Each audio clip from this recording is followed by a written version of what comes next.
bliver nødt til at tage væk i et stykke tid. Og så den her nøgle. Den skal du spise. Nogle gange så skal du man skal lidt færdig først. Inde på banegården, der er der en taske. Den taske, den henter du og graver ned i skoven op ved mors hus. Jeg er godt begravet et andet sted. Ej, det glemte jeg. Han hedder John nu. Hvor fanden vil du ikke have Manfred mere? Nisse, du kan jo ikke bare komme hjem, når du har været væk så længe, og så tror du alt er det samme. Ja, John. Så er den dobbelt ved lænderen. Må du kraft. Ved med, hold kæft. Du ligner ham jo ikke engang. Du har ikke engang til at rette briller på. Det må vi have sparet op til. Stop det nu. Manfred, nu fortæller om, hvor det er. Er han okay? Det er kun overfladiske skam. Man kan så ikke tage med hjem. Hvis du sniger 500 mand ned i lommen på mig, så kan du bare tage ham. Dissociativ identitetsforstyrrelse.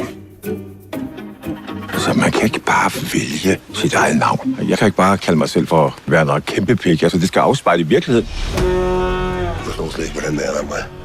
Folk kan virkelig godt lide mig. Fordi du, John. Du er sindssyg. Så skal du ikke lave bane med tosser. Det er faktisk et yderst validt psykiatrisk eksperiment. Skal du spille for rigtig publikum? Nej. Vi kommer spela framför massa bävrar.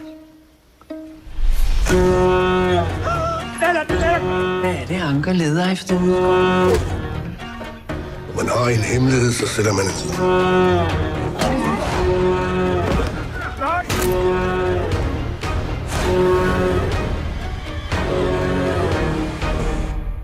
Lothar, svara mig ärligt nu. Har jag inte ljust hår? Och är inte mina ögon blå? Jamen,